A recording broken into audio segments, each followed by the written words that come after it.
It's like Medea. Yes, it's just like Medea. Got it. I'm on the same page as you now. Thank you. Yeah, that clarification was important. You always got to bring it back to Tyler Perry for me.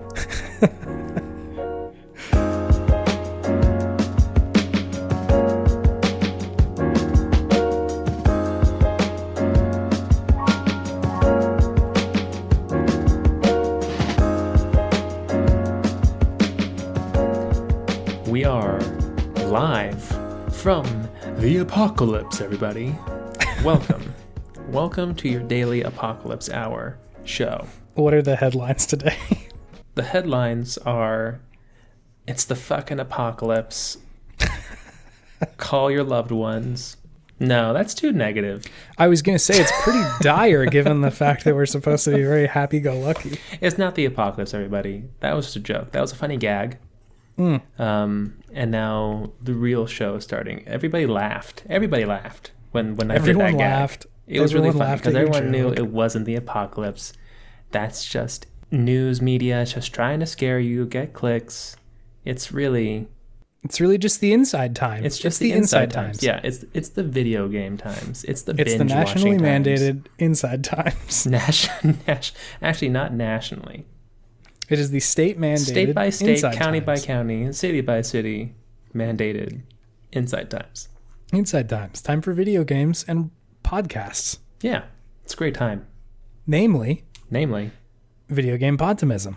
What is that podcast, if you don't mind me asking? It's the Optimist video game variety show where two best friends talk about the wonderful world of gaming. My name is Chase, and I am the king of inside times. I'm David, and I am also the king of kings of inside times. Oh shit, you went right above my head. I did. You got me. You can't just come in as the king of inside times and not expect me to just one-up you right there. Yeah, that was my mistake. You never learn. You never learn, Albie. Oh boy, this apocalypse has got me in a weird spot, huh? First I was the king of the inside times, and then there was a king to my king. Who came in and told me how to be a better inside times king. It's true. And really, it was all that damn Carol Baskin. Topical stuff now. It's Tiger King now. That's the first show I have binged end to end in one day in some time. It's pretty hard not to. You gotta know. You gotta know. I don't remember what I was doing. I may have just been recording the pod, but like M was watching that probably like whenever it came out. There was like a Monday that it was on, and I like came out episode 2, and just like every scene that they were showing me was absolutely more buck wild than the one before it. Like it just kept escalating and escalating. Wild. And like every episode, I was like, okay, this person's the worst of them. No. Next episode, this person's actually the worst. No, this person's actually the worst. It was crazy. It's shocking, the twists and turns on that one. I didn't watch all of it, but again, I came back out on like episode 6 or something, or 5 or whatever the last one is, and was just like aghast at where this show had gone. Yeah, it takes some turns, that's for certain. Yeah, it's watch it. If you don't know what we're talking about, please go watch Tiger King. But chances are you are like one of the millions of people who already watches this and are very aware of just the madness that has occurred on Netflix. That's great. It was beautiful. Can you imagine how weird it's going to be in like 5 years to think about like Animal Crossing and Tiger King and all this shit that's like very coronavirus-y specific, and just how odd it's going to be to think of like that time and place. It is going to be weird. Because everybody's watching it or playing Animal Crossing or doing something, right? Like there's something that everybody's going to remember after this. It's just going to be like a weird throwback. It's going to be like, oh, this is what I did to pass the time when we were all quarantined because of coronavirus. Because of the inside times. The fun inside times. The inside times. Speaking of inside times. Video games. Hey, they're still good for you. They're still good for you. Look at that. Probably for like another month or so, it seems. Yeah, and I'm just gonna keep pretending after this is over that they're still good for me. I have been my whole life, so might as well not stop now. That's true. I mean, it really doesn't change anything for us, but just society at large. We're finally getting our shine.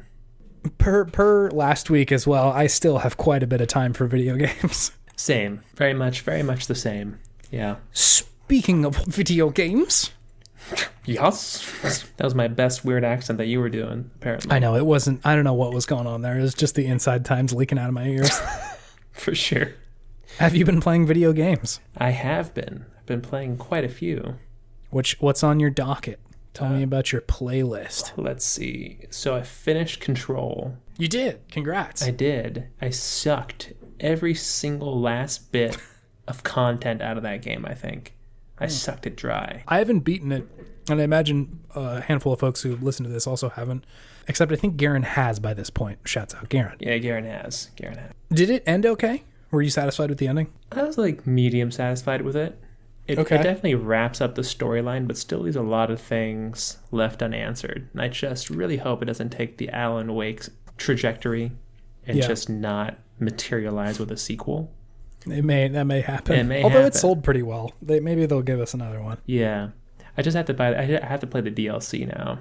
Yeah. Because there's a lot of stuff that's not answered. People are missing, and things are still relatively bad. Mm-hmm. But yeah, it gives a little bit of a post game with some of the side missions. But yeah, overall, decently satisfying. I wouldn't say it's the most satisfying ending ever. It doesn't wrap everything up, but I think it definitely leaves it open to something more. Nice. Yeah, but it was a good game. I really enjoyed it. Sweet. Quite pleasurable. And then I dipped my toes into the remaster of Shadow of the Colossus. Yes, you texted me that you were playing this. It was crazy how good it looked. For some reason, more than any other game of that generation, I remember distinctly how the game looked. Mm-hmm. Right? Because so much of the game was the graphics and the feel, the tone zone again. It's got a pretty specific look to it. Yeah, totally. And then you boot up the remaster, and it's oh my god, we live in the future now. And it just looks so incredibly good. I don't know what it is that Sony first-party developers do. They have some secret sauce that they put in those games. I was about to say, it's Sony must give them some sort of code or something, some sort of device that just makes their games look just so unbelievably gorgeous. And it's just man, just opening up that beginning sequence where it's the flute and the chorus just singing over you traveling to this faraway land. I was oh my god, I'm already in. I was already in all the way. So yeah, that was tight. I don't remember playing that game on a particularly sizable television. So I imagine even just the increase in size would be nice, let alone the upscaling that I'm sure they're doing. No, it's more than upscaling. Did you download it? Did you play it yet? It is currently downloaded. I had to finish another game though before I got into it, which I'll get to. Gotcha. So I did the first two Colossi of that, which are both blast. Which one's the second one? The first one's just the monkey dude thing, right? Yeah. The second one is it's over by the beach, like a beach cave, and it busts out at you out of the rock face, and then you're on you have to shoot arrows at its hooves. Right. Okay. Yeah. That one's pretty good too. I'm really excited for some of the bigger ones. I know some of those fights that are lake, so that flying cool. lake bird lizard thing. Yeah, that one's incredible. That's definitely stands out as one of the ones that I remember very vividly. Yeah, that one's amazing. The dude that you fight on a plateau that has what seems to be a club. Yeah, that one's really good. The one where you you're on those rolling hills and they have little alcoves in them that you run into. You have to trick the Colossi into it's almost like a praying mantis or something. Yeah, and you have to jump out onto its head. Oh my god, that one's so good. But my surprise game of the week that I've been playing is Cities Skylines for the Nintendo Switch. I saw you playing this on Switch. I was what the fuck? And was hoping you would bring that because I was what in the world is he doing playing this game? No game has just grabbed me by my throat and forced me to keep playing like this game. Cities, Skylines. So long. Oh my god, dude. This is so surprising. It started off because Mallory played a lot of like Sims when she was younger, and SimCity and stuff like that. Yep. And so we're just like, okay, we'll buy this. It was like on sale for Switch. It was like $10. I was just like, whatever. So we buy it, and I was gonna play it, and then she would like give input, because that's a good game where it's like the person next to you can like give input, and you just like go and do it, just to make something. And so we're doing it, we're playing, we're going along, and I'm having a great time. And then all of a sudden, I realized that it's 3 o'clock in the morning, and Mallory's been asleep for the last 3 hours on the couch next to me, and I've just been going hard. You've been hearing her giving you advice, and she hasn't been conscious for 3 hours? Not at all. It was just my inner monologue disguised as her voice to keep me going. Jesus. It was crazy. And I was like, oh my God, that was awful. Why would I do that to myself? So I go to bed. And then the next day I get up, and then I go and I turn it on. I'm like, Mal, let me show you what I did. And then like I show her what I did. And then 5 hours later, I'm just like, what? Where am I? I've just traveled. I've just been in a city planning stupor, because it's just like, it does a really good job of just giving you like one thing after the other, like just a small thing, like a little tiny bite, just a nibble, and it just keeps you going. It's like, it's almost like Civ in that way, where it's like there's always 1 or 2 small things to do, but then you finish those and like 3 or 4 small things open up, and then you finish those ones and like one large thing happens, and you're just like I couldn't turn it off, because my city was in an energy crisis, like a legitimate energy crisis. I didn't have enough energy. Call me Gray Davis. I gotta solve this energy crisis. I just had to wait for. I took out all the loans in the bank. I couldn't make any more money. I didn't have enough money to make another wind turbine, so I just had to wait until I had enough money. And people were pissed, dude. People were really pissed. It caused a recession. It caused like almost all of my businesses on my business corridor to shut down, because they didn't have any electricity to keep the lights on. It was crazy. But man, that game got me real bad. It was wild.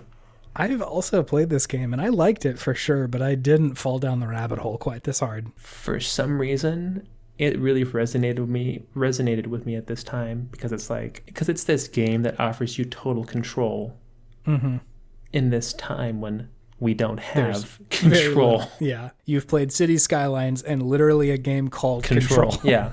I wonder what my body and what my mind is yearning for right now. But no, it's a fun game though.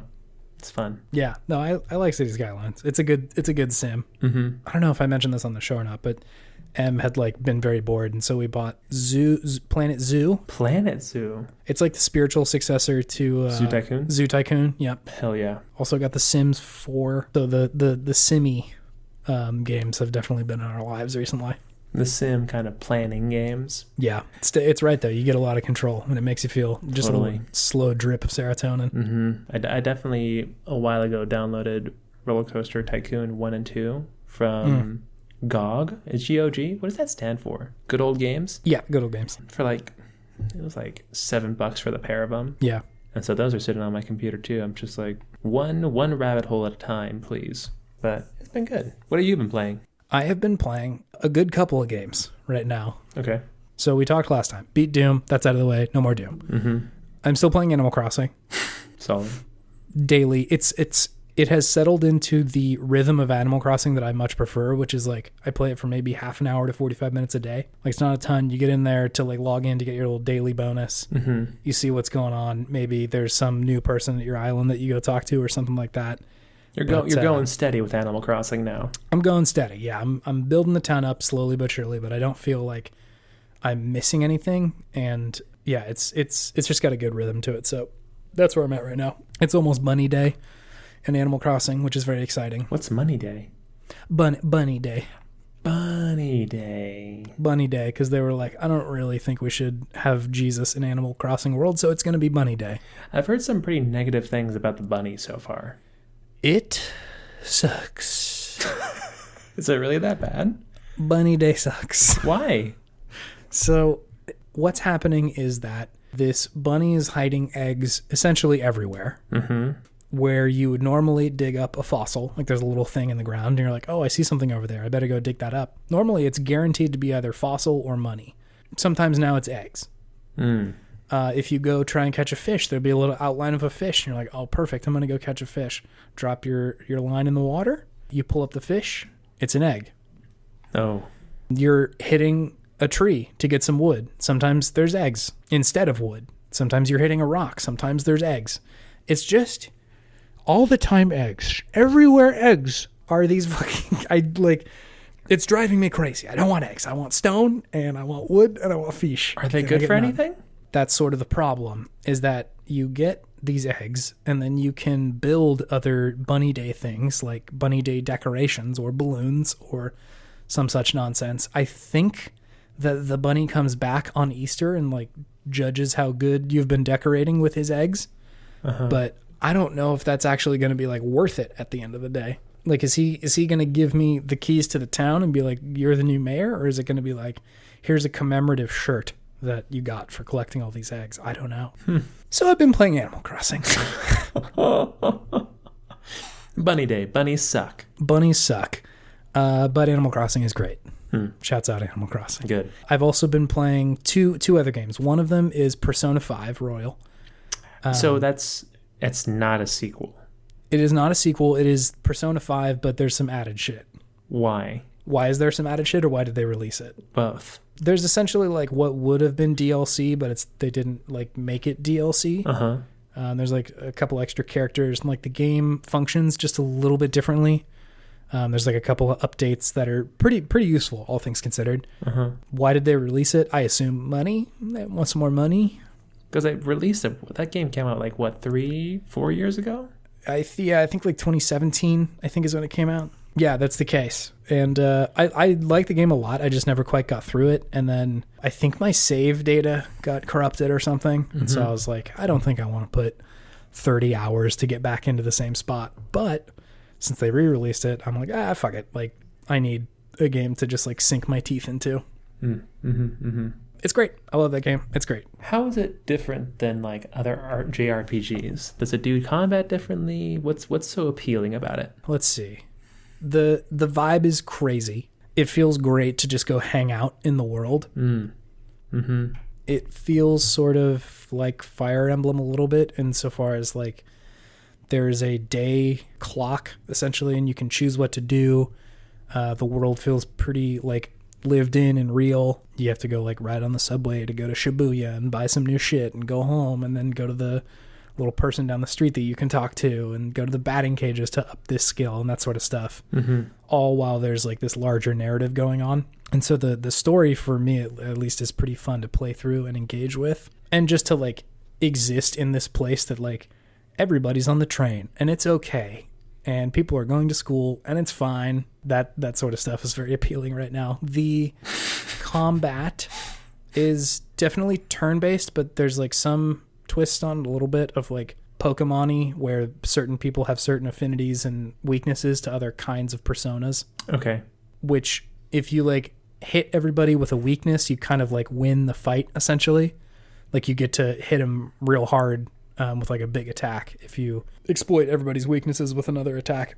Gotcha. And so it kind of becomes this game of like understanding all these enemies really well to the point where you can essentially one-shot them.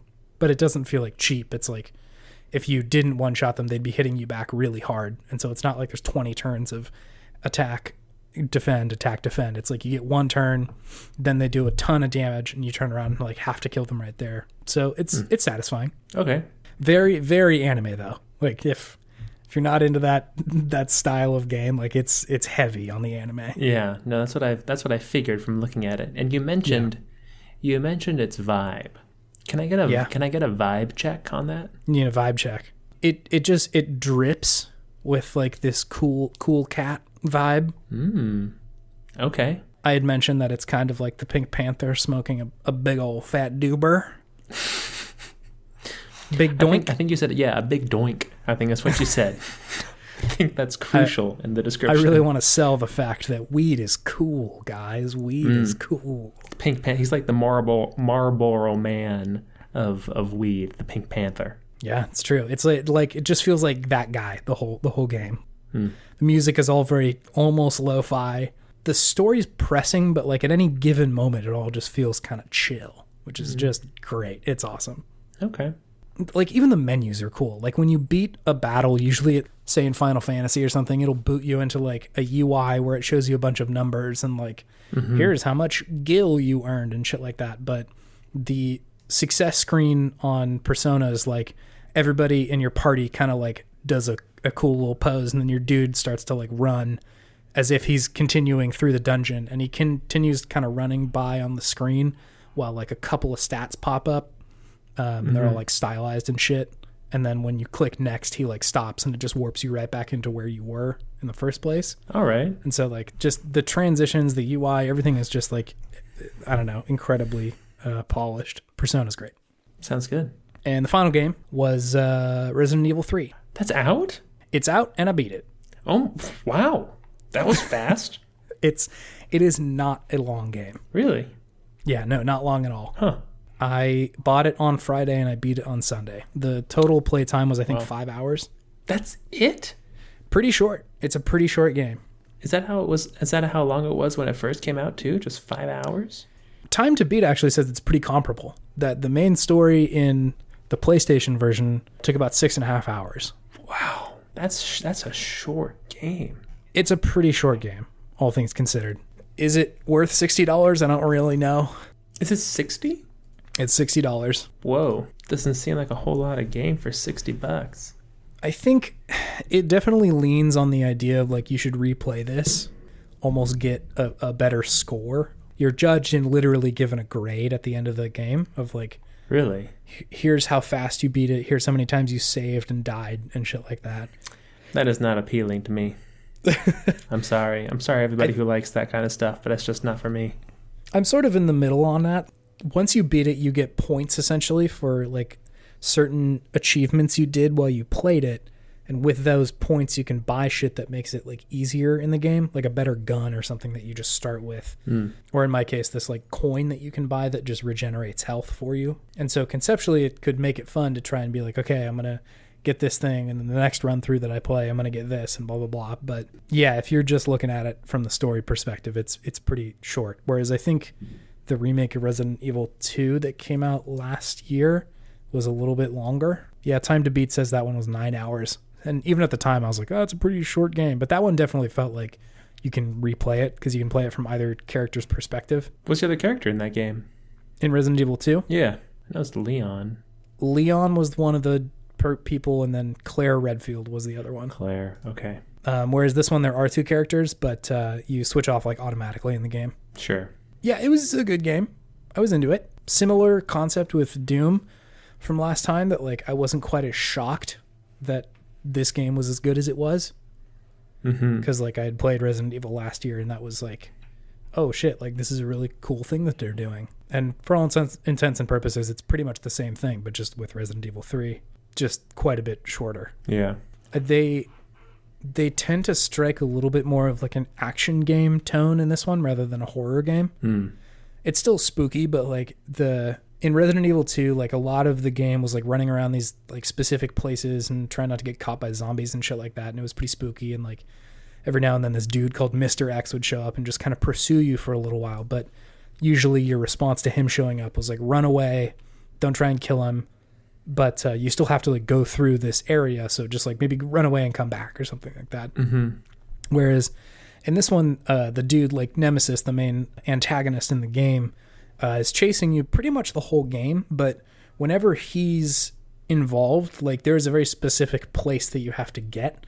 And so it ends up being a little more linear of like, okay, he's behind you. You have to get to the other side of the town now. So just like go.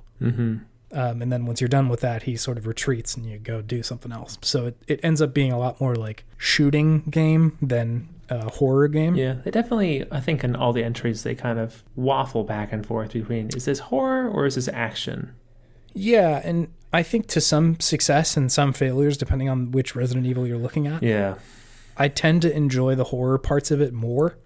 Same. Like I think when they're doing scary, they do scary pretty well. Mm-hmm. And so I generally like that a little bit more. But in the balance that they did with like Resident Evil 4 or something like that, they hit the nail pretty much on the head with this game is an action game, but also it's very spooky. It's very scary. That's a great game. Yeah. Ooh, do you think they're going to do a remaster for that one? I'm not sure. It's the next in line if they're just did 3. Sort of. I think Code Veronica came out between 3 and 4. But I don't know if they have a lot of remaster different ones that in one. there. Damn, I'd be so down for a Resident Evil 4 remaster. Yeah, it's a very good game. So yeah, those are the games I'm playing. Nice. Do you have something that's fueling your sense of podtimism this week? Just carrying you through? My video game Podtimistic thing of the week Tell me. is a good end game. A good end game. Yeah. As Okay. in, like, that little bit of extra content at the end of the game that's still, like, story and good, Yeah. but not part of the main game. And you can sort of hang out there for a while, usually. Yeah, exactly. It's like if you ever been to Cheese Board in the Bay Area. You ever been to Cheese Board? I'm not nearly as bougie as you are, David. It's not that bougie. It's a pizza place. It just sounds bougie because it's Bay Area, Berkeley stuff.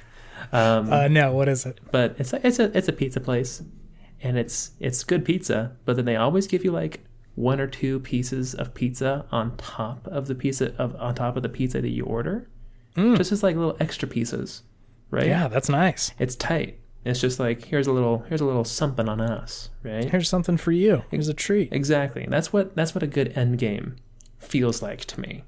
Yeah, you know? that's fair. Just a little bit extra, just to tide you over. It's just the sprinkles on top. Exactly. And I think Control had a pretty good amount of end game, after game stuff that was fun. Yeah. A lot of the side missions were pretty robust. Had some secret bosses in there that were pretty fun to play, very unique. Yep. Very different, and felt like they put a lot of time and effort and polish into them, and that was very much appreciated. It was fun. It was nice to see that they put in all that kind of extra stuff into the game. So that's my podtimistic thing of the week. Nice. Yeah, I feel like you typically see end game content in games that are like MMOs more typically. Yeah, I didn't expect it in a third person shooter like this. Yeah, usually they usually don't have it in single player games. Yeah. And so it's always refreshing and cool when they do. Pokemon had a little bit of one. Yeah, they did. Pokemon I think historically has at least a little bit extra on the end usually. A little extra something. Yeah. So that's good. It's always nice. Nice. Despite what I said, maybe panning the Resident Evil series, my pessimistic thing is a good replayable game. One that very easy, like once the credits roll, you jump right back in. You're like, okay, let's get it. Let's keep going. Okay. I'm trying to think of ones other than Resident Evil, because that's like right on the top of my mind. But Metal Gear Solid 2 for you. Oh, God, yeah, just constantly. You played that so many times. And yeah, innumerable amounts of replays. Ratchet and Clank? Did you play that one a lot? I usually just played straight through. I feel like Skyrim is pretty easy to get back into. Resident Evil 4 for me. Oh, yeah. There was a pretty significant amount of stuff that you like unlocked in that one, right? Yeah. And I think I played Jack 2 twice. That was a great one. Obviously, like Diablo, because you have to like replay to like do better shit. Yeah, so that's replayable games. That's what I'm working with this week. Solid. It's good. That's a good optimistic thing. Chase remaster Albi. Switch remaster Albi. Yeah, shit. I'm the king of replaying something. You are the king of kings of not replaying something. Thank you for recognizing my throne, sir. My lord. My lord. Do you want to move on to our next thing? Yeah, let's do it. Sweet. Let's get this cooking.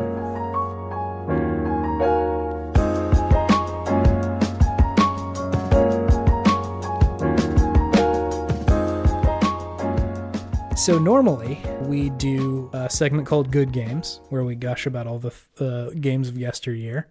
But some wild shit is happening in the games industry right now surrounding a specific IP, and like, I just kind of want to talk about this because it's pretty fucking nuts. I know nothing about this. So there is a video game franchise called Cooking Mama that I believe debuted on the Wii. They had a lot of games. Is it more or less than Bomberman?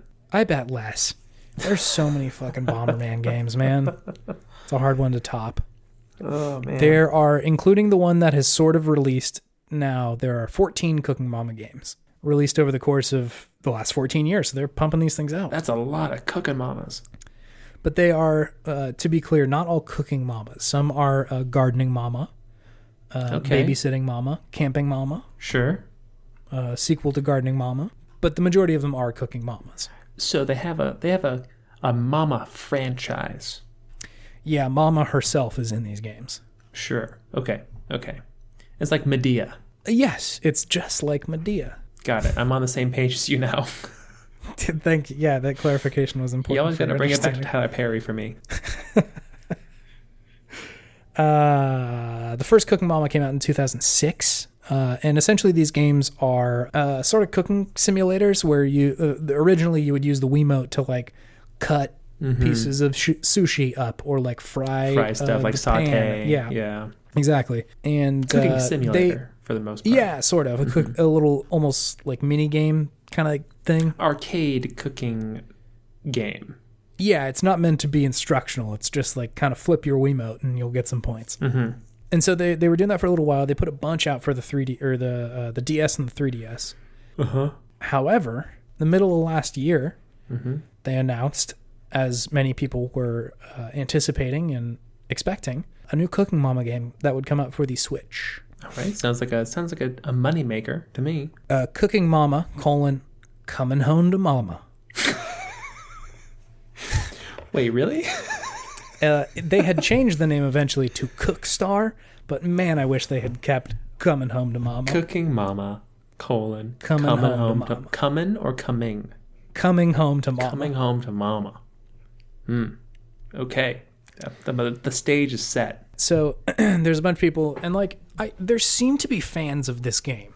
Like I think because of its aesthetic and like it's been going on for a while, and you don't have to be like particularly hardcore to enjoy these games. Like it has sort of a broad base of appeal. I mean, if you have 14 of them, you have to have a fan base, right? Yeah, they're definitely making money and making fans off this thing. So I think people were sort of excited about this, and at the very least, their fan base was. Sure. And so they put out some screenshots in August of 2019.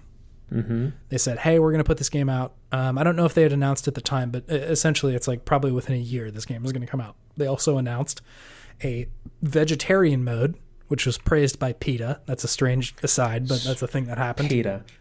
Oh man, don't tell Joe Exotic. He's going to be pissed. And so it was planned, and I don't remember, again, when they announced this, but it was planned to release at the end of March, as in a couple of weeks ago. Sure. I myself was like, hey, I haven't played Cooking Mama since Wii. I want to play Cooking Mama. That sounds like fun. Mm-hmm. Maybe a good quarantine game. Totally. And so the game was set to be released. Again, don't remember the specific date, but it was supposed to come out. And on March 26th, Cooking Mama Cookstar, which I think is just their regular Twitter, publishes an ad with the game, like in it, like there's little clips of people cooking shit and stuff like that, and Cooking Mama herself being around. And then inexplicably, the game was not on the eShop on the day that it was supposed to launch. Just wasn't there. It wasn't there. There was no like coming soon. You couldn't search for it and find it. It just was like a ghost. Uh-oh. Who did Cooking Mama piss off? Yeah. Did she get taken to North Korea or something? So it was this weird situation. Like the people who were expecting it to come out were like, wait, what the fuck is this? Like, I kind of was expecting to be here. Mm-hmm. Some people had like pre-ordered it physically. Obviously, GameStop isn't exactly open right now, but a lot of them said like, hey, we're not going to be giving this to you. We're not going to be shipping this to you. GameStop said we're not sending it. Yeah, a handful of outlets were like, we're not getting this game, so we're not going to be giving it to you. They're like, oh, so they don't even have it. Yeah, so there was reporting out that some places didn't have the game. However, some of them did.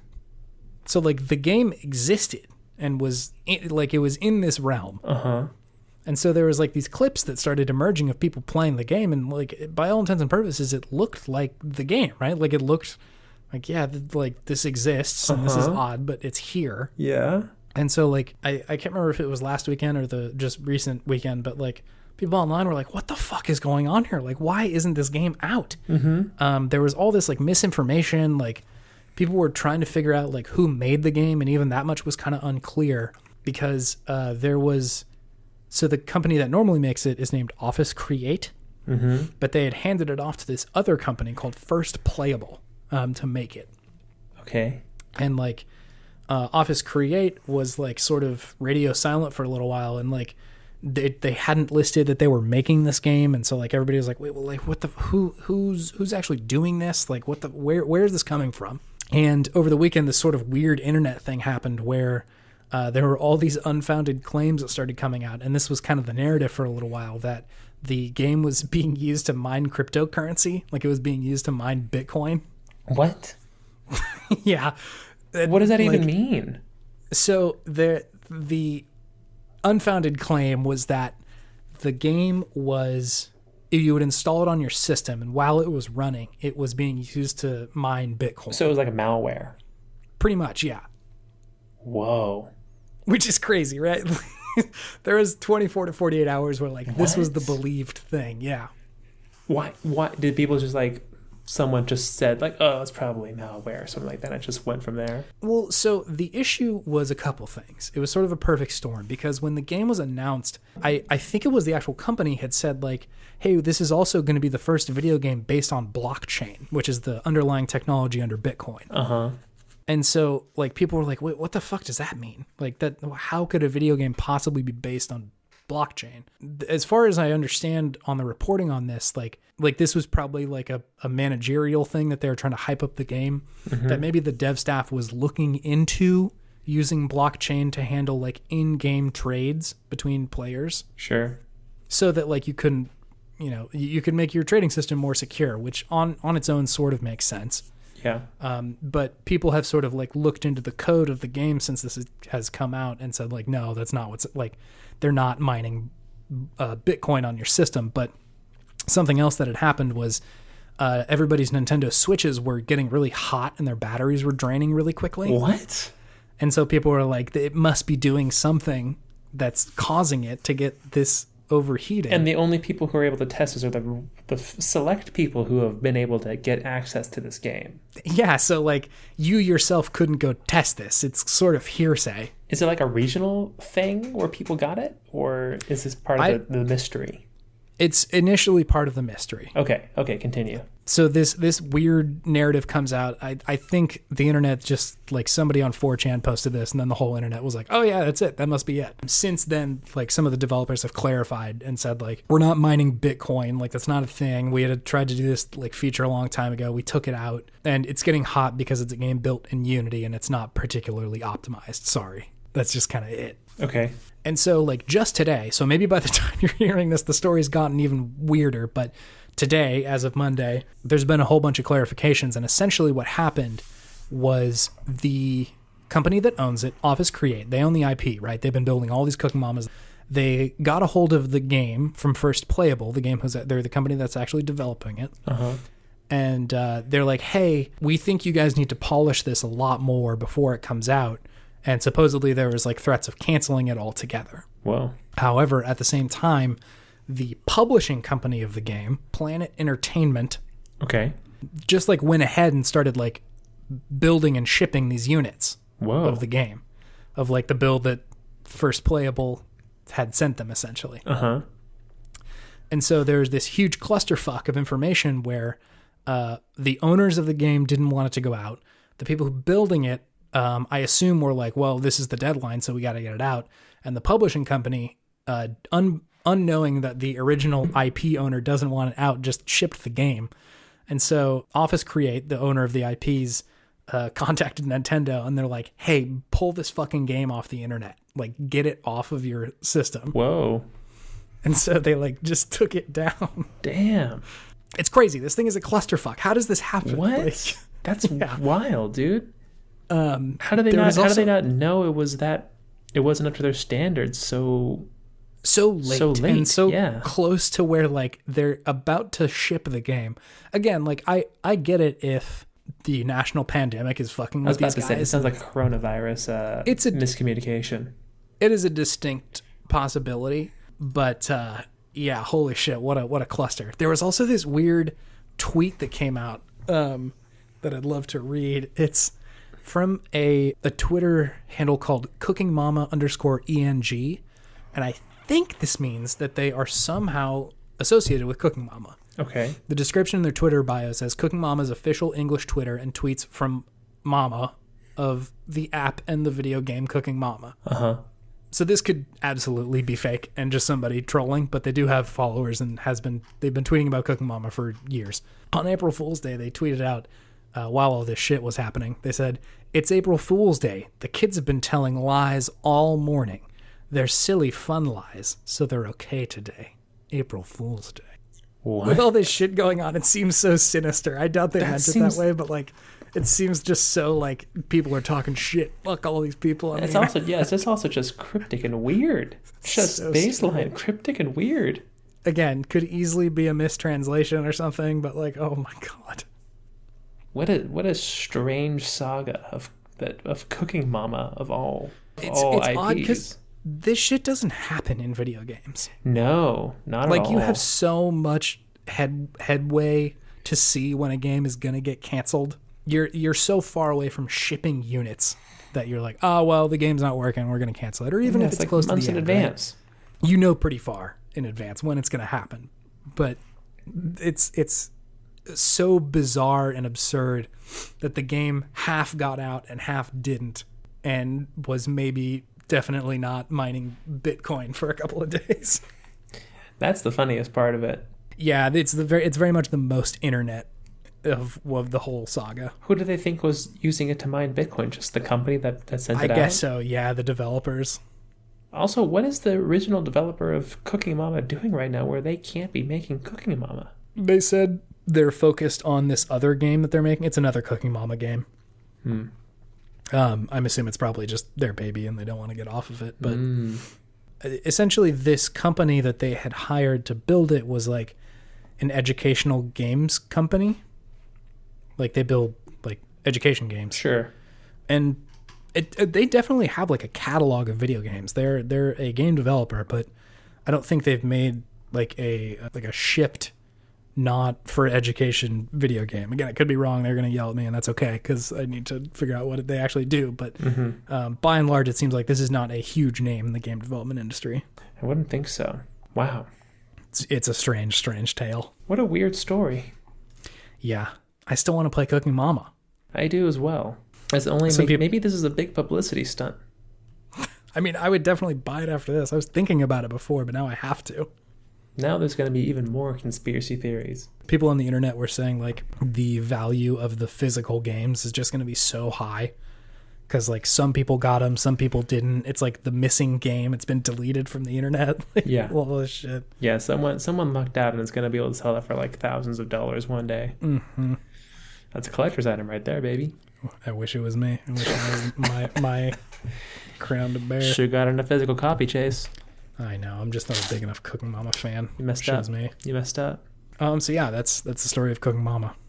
Wow. The saga. The saga of Cooking Mama 14. So yeah, let's with that strange story told, let's move on to our next little bit here because it is kind of related. Okay, let's do it. Cool.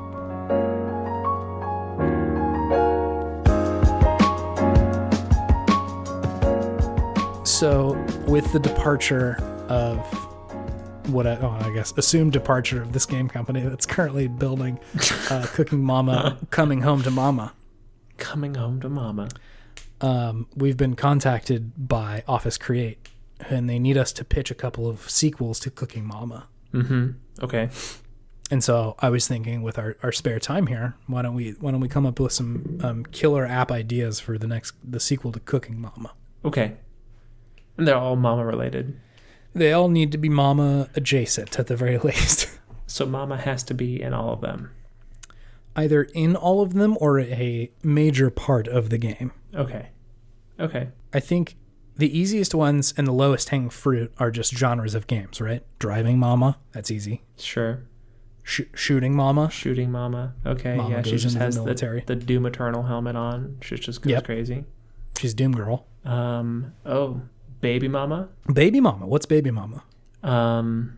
It's a part cautionary tale, part uplifting story of a single mother raising her child. Oh, so that's the whole thing. It's just a very realistic game about the real world. Yeah, it's a game about the real world. I was sort of hoping that this would be Cooking Mama crossed with Tina Fey and Amy Poehler, in which Wait, what? I think Amy Poehler is a surrogate for Tina Fey. Oh, that was a movie, wasn't it? That was a movie that came out in 2008. Got 63 on Rotten Toms, baby. Was it Rotten Toms? All the worst Toms on there. Tom Green. Who's another Rotten Tom in real life? Tom Morello? He's not rotten. He's not rotten.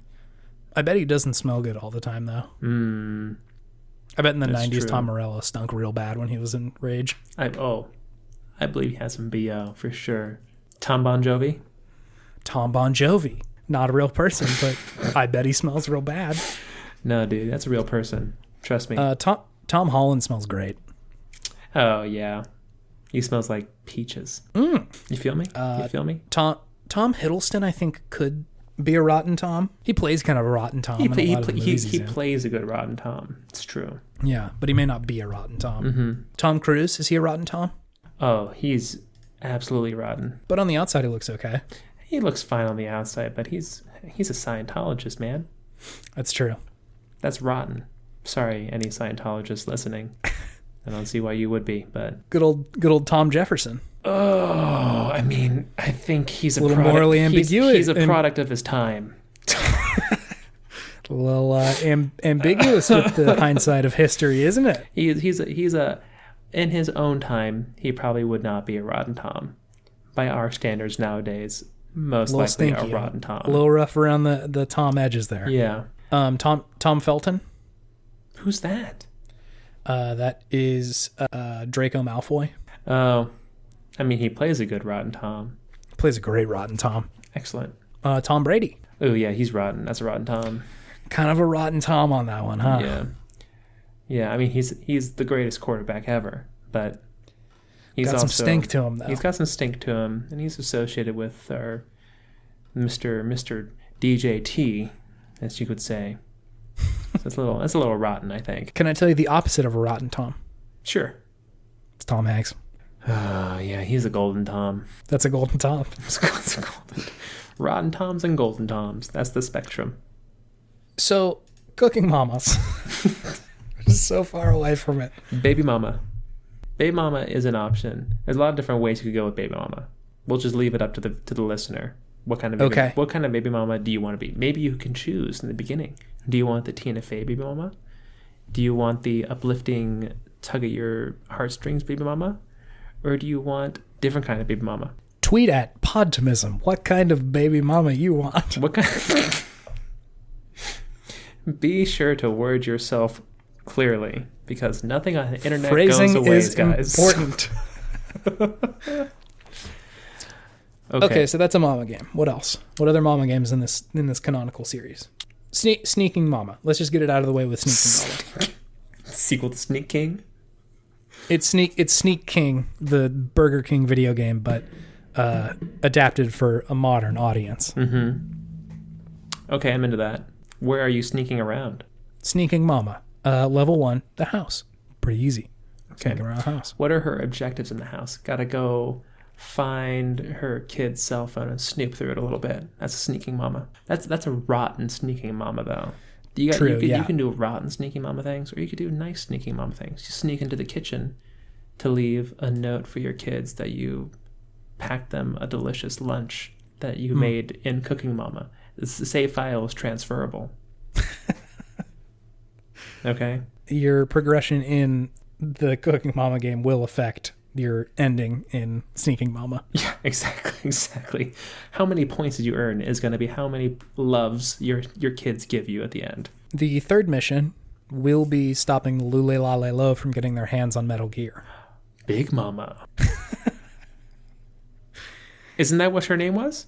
I think it was. It was Big Mama. Big Mama, yeah, you're right. Fuck. Yeah, it was Big Mama, dude.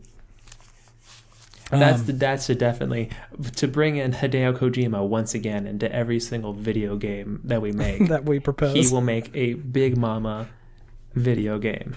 Mm-hmm. It will be called Sneaking Mama, and it won't be obvious that it's a Hideo Kojima production until the very end. Starring Big Mama as Big Mama. Oh, Hideo. Starring David Hayter as Sneak King. Big Mama. As Big Mama. Kiefer Sutherland as Big Mama Big also. Mama as well. Young Big Mama. Punished Big Mama. Punished Mama. Punished Mama. Solid Mama. Okay. So that's a game. That's a good one. That's a whole franchise right there, I think. Yeah, no, that'll be being made until the 2100s. Yeah. Damn. I had texted you this a little bit, but it's gone. Oh no, Skating Mama. Easy money. I mean, didn't we already kind of do that? We did Amateur Dad Skater. Then we had mom-lockable characters, and then this one will be just all moms. Correct, but Cooking Mama will shred. She's gonna shred the gnar. Oh, obviously. Skating Mama would be pretty good. Yeah. Bahama Mama? Bahama Mama. Okay. Is this a vacation simulator? Vacation simulator / mixology simulator. This game is rated M for mature because you can't teach kids how to make delicious cocktails. Okay? That's true. They'll go and make alcoholic drinks and get drunk, and then that's on you, Mama. Mm-hmm. Then that's bad Mama. That's bad Mama. That's a different game. Bad Moms. Starring those 3 female actresses. Starring David Hayter. Starring David Hayter as Mila Kunis and Kristen Bell and whoever the other one is in that movie. But no, Mama Souls. Mama Souls. It's Cooking Mama, but it is 1-to-1 simulation. It's incredibly difficult. So it's VR Cooking Mama?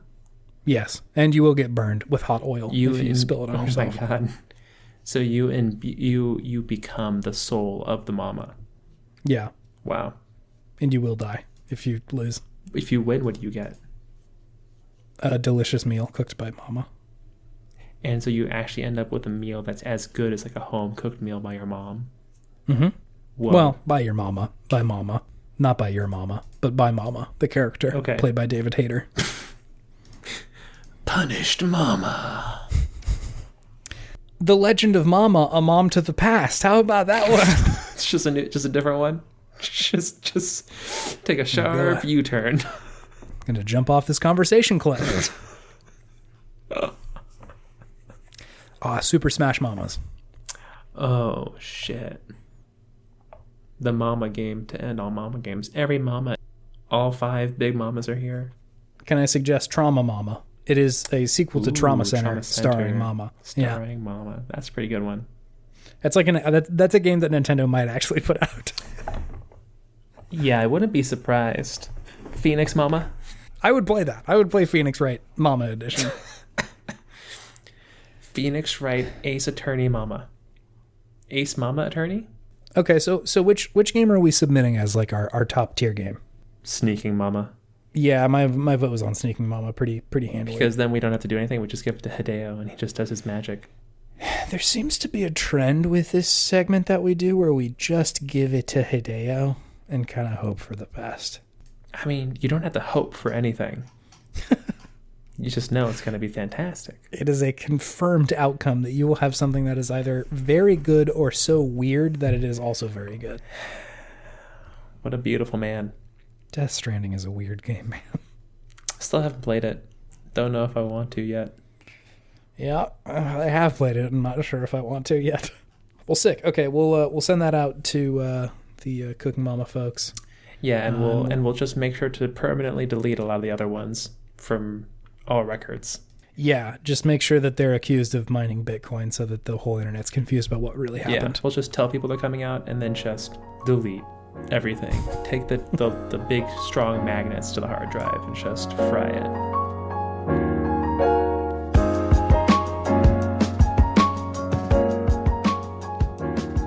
Okay. Cool.